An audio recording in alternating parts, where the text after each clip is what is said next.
Whispers Around the World, a Heal Our World book from SufferingWell. Chapter 6, Technology Trials and Breakthroughs. It was just after the holidays, and Yuri found herself marveling at the small but dedicated group that had gathered around the How Initiative. She knew that their group was one of many, but it seemed to have offered new life to a number of their members, so she knew it was important on many levels. The initial meetings at the clubhouse had been a success, but as the weather grew colder, they decided to move their gatherings online. It seemed a practical solution for avoiding winter chills and allowing them to invite more people, even beyond the mobile home park. But there was just one problem. Most of them had no idea how to use Zoom. "Don't worry, I watched a tutorial last night," Patty announced confidently as they huddled in Yuri's living room, setting up a test meeting before the real one. She held up her tablet, squinting at the screen. "We just have to click here and wait, no, maybe here?" Patricia leaned over, peering at the tablet. "I think you just asked to get into a fitness class." "Oh dear," Patty frowned, backing out of the screen as quickly as she could. Technology just isn't what it used to be. Yuri chuckled. "Let's take it one step at a time. I'm sure we'll figure it out." After a few more attempts and a minor scare where Bill accidentally muted them all, they finally managed to set up a basic Zoom meeting. Feeling triumphant, they scheduled their first official call for the following afternoon, with instructions sent out to the rest of the group. The next day, Yuri settled into her favorite chair, wrapped in a fluffy blanket, and clicked onto the Zoom call a few minutes early. Patty and Bill were already in the waiting room, and she let them in, each of their faces filling a small square on the screen. "Can you hear me?" Bill asked, leaning far too close to his webcam so that only his nose and eyes were visible. "Loud and clear, Bill," Yuri replied, smiling, "but you need to trim those nose hairs." Bill backed away, his hand over his nose. He adjusted his camera. "Okay, good view of your bald spot," Yuri howled, her eyes tearing up with laughter. "Try to get the camera set just above your eyes," Patty said helpfully. Bill moved his camera around, and Yuri felt a bit dizzy, but he did finally get it right. "I'll trim those nose hairs tomorrow," he promised. Both ladies smiled. A new square popped up, showing Patricia and Audrey sitting side by side in their living room. Behind them, a fluffy black and white cat leapt onto the back of the couch, pawing at Patricia's hair. "Abby," Patricia laughed, pushing the cat away carefully. "It's not enough that you're in every craft project. I suppose you want to join in the prayer meeting now, too." They all laughed, watching as Abby sauntered down onto the keyboard, her face filling the screen with wide green eyes. Audrey nudged her insistently, and Abby finally jumped down, though not without giving a dismissive flick of her tail. More faces began popping up as the others joined in. Ronald appeared, looking slightly puzzled, followed by Ken, who had his camera tilted at an awkward angle, showing a cereal box with the familiar Count Chocula logo just behind him. "Good to see everyone," Ken called, fiddling with his camera. "Now how do I make it so I can see all of you at once?" Yuri gave him a quick instruction, and soon they were all settled, squares in neat rows, ready to begin. She led them in a short prayer, and then they began sharing updates on the countries they had each chosen. Ronald went first, a bit hesitant to begin with, but soon becoming confident as he shared his chosen country, the Philippines. "It's a place I don't know much about, but I've read that they've been struggling with typhoons and other natural disasters. I'd like to pray for their resilience and healing." The others nodded, and then Patricia shared her choice, Greece. "I've always been fascinated by its history, but I never knew that it's facing so many economic challenges. I thought we could pray for their leaders, that they'll have wisdom to guide the country through." Patty gave an update on her research, Lesotho, has so much beauty, but the people really face tough conditions, she explained. I've learned that the country has one of the biggest rates of HIV, especially affecting young people. There's also a struggle with access to quality education in many rural areas. I've been praying for health initiatives and educational opportunities, hoping that change will reach those who need it most. Seeing their resilience makes me all the more determined to keep lifting them up in prayer.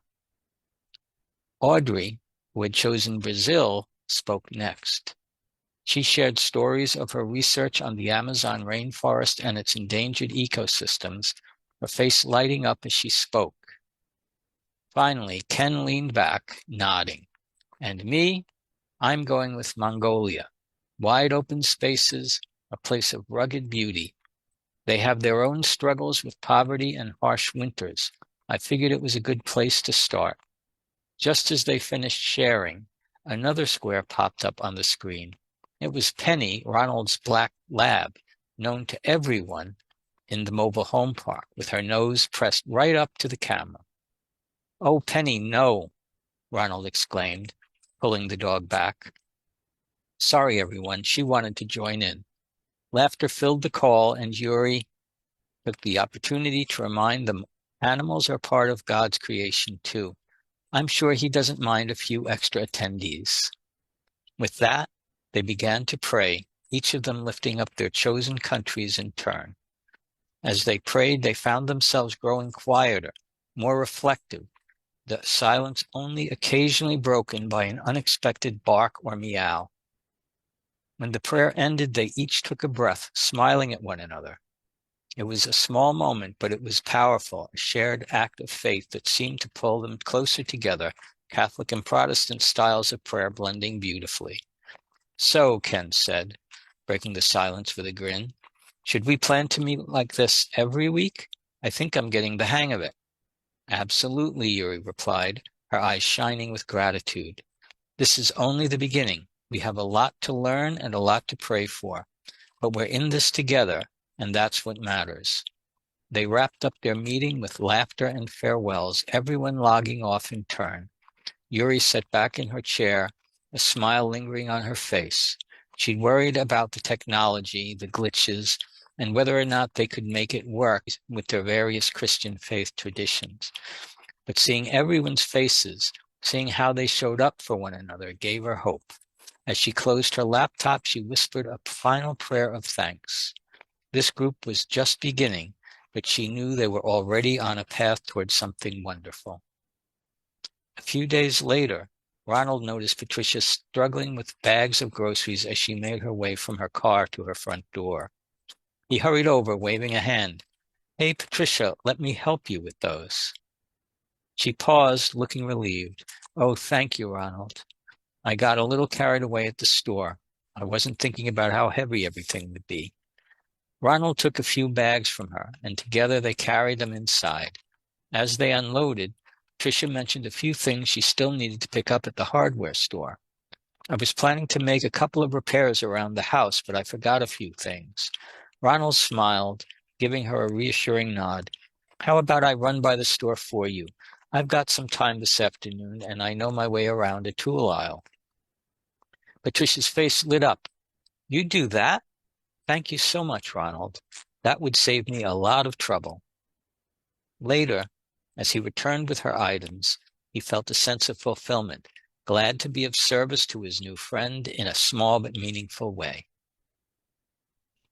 Weeks passed, and Beth Ann found herself glancing at the bulletin board each morning, hoping to see a notice for another How meeting, but no sign appeared. She wondered if Yuri had changed her mind or if the group had just been a passing thing. The thought left her with a surprising sense of disappointment. Guess they gave up on healing the world after all, she muttered to herself one afternoon, crossing her arms as she glanced out the office window. Can't say I blame them. She was on her lunch break, and without much else to do, she opened her laptop, typing in the SufferingWell YouTube channel. She no longer watched TV in the evenings. She'd found a few YouTube channels that left her feeling less depressed and sometimes even gave her hope. SufferingWell was one of them. She'd already watched a few of the videos, enough to know the basics of the initiative, but she was curious, almost reluctantly so. She clicked on a new video, this one featuring a man and a woman, David and Alice Kay, the leaders of the initiative. David's voice was calm and steady. Sometimes it might feel like we're praying alone, but the beauty of the How initiative is that we're connected by a common purpose. Each prayer, whether offered in a large group or in the quiet of your home, is heard. In another window, Alice Kay added, "Yes, and we've created a sign up on our website where you can choose a country to pray for. Every country in the world is listed, and it's a way to remind us that no place is too small, no prayer too insignificant. We can lift the entire world to God, one prayer at a time." Beth Ann raised an eyebrow, surprised at how sincerely they spoke. "Sign up to pray for a country," she mused out aloud, glancing over at Mabel, who would stretch out on the desk beside her, one paw lazily flicking at a pen. "What do you think, Mabel? Sounds like a lot of hogwash, doesn't it?" Mabel merely blinked, unimpressed, and resumed her nap. Beth Ann let out a soft laugh, shaking her head. "Well, you're no help at all." She clicked over to the website, more out of curiosity than anything else, and soon found herself looking at the list. Country after country was marked with names beside them, showing people who had signed up to pray. The major countries were packed with names, prayers for the United States, France, China, Russia, but as she scrolled down, she noticed the list growing sparser. Then she spotted it. Grenada. No one had signed up for Grenada. She tilted her head, trying to recall where it was. Grenada, she said aloud, testing the sound of it. Wasn't there some kind of war there? Way back when? She frowned, vaguely remembering something from years ago. She clicked over to a search engine and typed in Grenada War. Her curiosity piqued, and after a quick scan, she found that the United States had invaded Grenada in the 1980s. "Huh," she said, leaning back in her chair. "Tiny place like that, and they had themselves a whole war." She looked down at Mabel, who had shifted positions, her paws now tucked neatly under her chin. "What do you think, girl?" Beth Ann asked, a touch of humor in her voice. "Think I could handle praying for a place like that? Might be just small enough for me." Mabel stretched, letting out a long, dramatic yawn as if to say, "This is all too boring for me." Beth Ann chuckled, running her fingers through her hair. "Guess my faith is about as small as that island, huh? But maybe that's the point. If it's small, maybe I won't mess it up too much." She stared at the screen, the sign-up form sitting there, waiting. Her fingers hovered over the keyboard, and she let out a sigh. "This is ridiculous," she muttered, shaking her head. "Who am I kidding? It's just me sitting here in an office, and I haven't prayed in years." But the memory of Yuri's words drifted back to her, echoing in the back of her mind. Even if we've given up, he hasn't given up on us.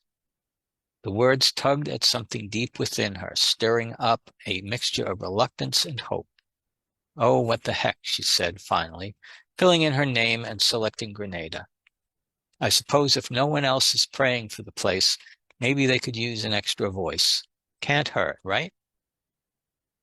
She clicked submit before she could change her mind and let out a shaky breath as the confirmation message appeared on the screen.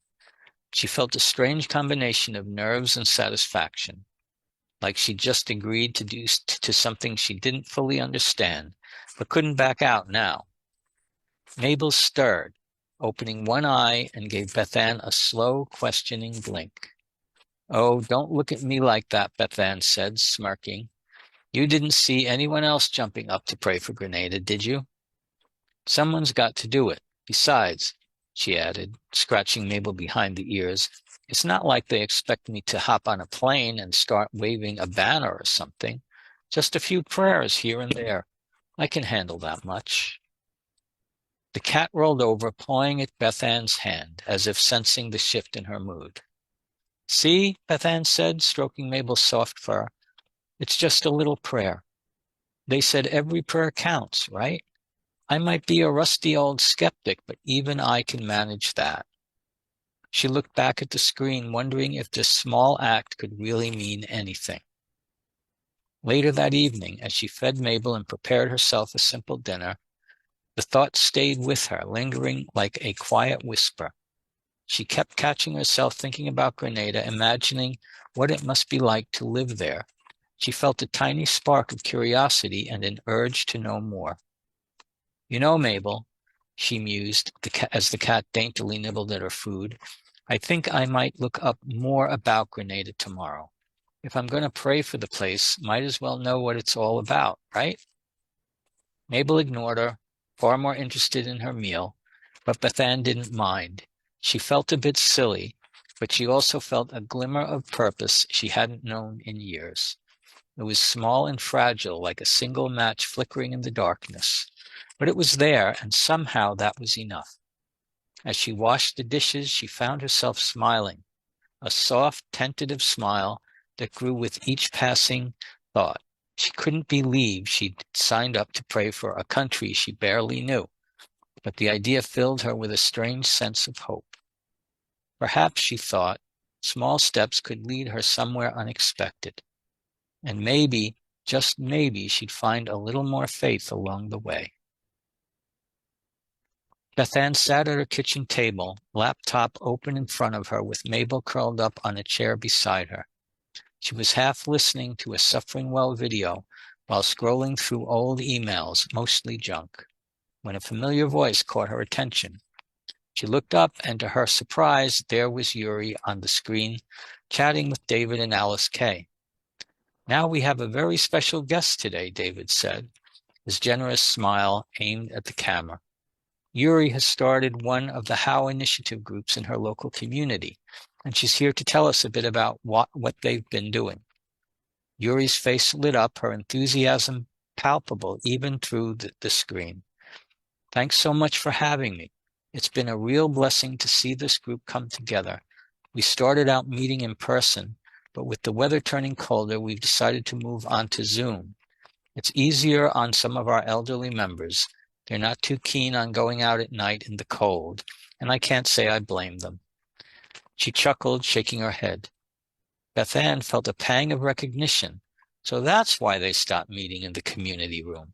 She sat up straighter, her eyes glued to the screen. And the amazing thing, Yuri continued, is that since we've moved online, a couple of folks from out of state have joined us. They saw our little group listed on the SufferingWell website and wanted to be a part of it. We may be praying from different places, but we're united in our purpose. It's a beautiful reminder that God's love knows no boundaries. Alice Kay nodded, her eyes bright with admiration. It sounds like your group has really embraced the spirit of the How Initiative, Yuri. Do you have any advice for someone thinking of joining or starting a group? Yuri's face softened, and she leaned forward, speaking as if to an old friend. Yes, absolutely. I'd say don't be afraid to give it a try. Even if you're not sure about it, you might feel hesitant or think it's not for you, but there's something powerful about coming together in prayer, even virtually. And who knows, you might find yourself feeling more connected, more hopeful, and less alone. Beth Ann felt her heart ache a little. She remembered the odd sense of loss she'd felt when the group hadn't returned to the community center, though she hadn't admitted it to herself at the time. She'd missed them, missed hearing their voices, their prayers. David leaned back, his smile wide and inviting. And for anyone who wants to join Yuri's group or find another one, you can reach out to us at SufferingWell@protonmail.com. Just drop us a note and we'll help you get connected. This initiative is about bringing people together no matter where they are. Yuri nodded, looking directly into the camera. We'd love to have anyone who feels led to join us. Don't worry if you're new to this kind of thing. We're just a group of folks trying to make a difference, one prayer at a time.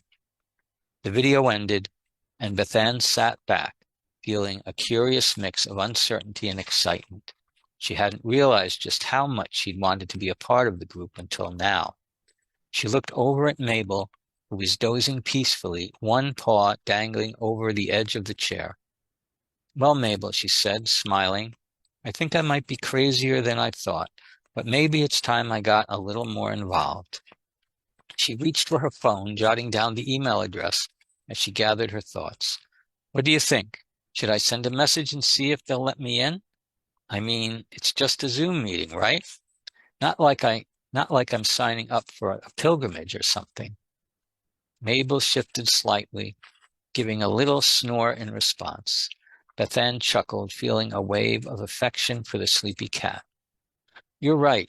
It's probably silly, but hey, I've already signed up to pray for Grenada. What's one more step, right?" She opened her email, typing out a quick message. Subject: interested in joining How group. "Hi, my name is Beth Ann, and I recently started following your videos on the SufferingWell channel. I heard about Yuri's group and would love to know if it's possible to join. I'm not sure how this works, but I'd like to give it a try. Thank you for any information you can send." She hesitated, hovering over the send button. The nervous flutter in her chest surprised her, but it was quickly followed by a strange, unfamiliar sense of excitement. "Here goes nothing," she whispered, pressing send. As she leaned back, she felt an odd sense of relief wash over her. She'd taken a step, however small, towards something new, and it felt good. For the first time in a long time, she was daring to reach out, to be a part of something beyond her quiet little life. And to her own surprise, she found herself looking forward to whatever might come next. Yuri nearly laughed out loud when she saw Beth Ann's email, forwarded by David just minutes earlier. She couldn't wait to share the news, so she quickly printed out the Zoom details and headed down to Beth Ann's office, her steps light and quick. When Yuri arrived, she found Beth Ann at her desk with Mabel, the gray tabby perched comfortably in her lap, supervising her work. Beth Ann looked up, surprised, but a smile broke through her usual reserved expression. "Yuri," she said, a touch of embarrassment coloring her cheeks. "What brings you here?" Yuri grinned, holding up the paper. "You do. I just got your email. David forwarded it to me. I thought I'd bring you the Zoom info so you can join our next How meeting." Beth Ann's eyes widened. "Oh, right. I wasn't sure if I'd hear back so quickly." "Well, here I am," Yuri said, her face full of kindness. She handed over the paper, glancing down at Mabel, who seemed to be eyeing her with the casual disdain only cats could muster. "And who's this lovely lady?" Beth Ann chuckled, scratching Mabel behind the ears. "This is Mabel. I decided to bring her in today. Figured she could keep me company." "She's perfect," Yuri said, reaching out to let Mabel sniff her fingers. She turned back to Beth Ann. "By the way, I'm so glad to hear you're signing up to pray. David told me you chose Grenada." Beth Ann gave a shy smile, glancing down. "Yeah, I figured I'd start small." "Well, that's wonderful," Yuri said, beaming. "And remember, you're welcome to join us any time." For the first time in a while, Beth Ann felt a lightness in her heart, something she hadn't realized she'd been missing. "Thanks, Yuri. I think I just might."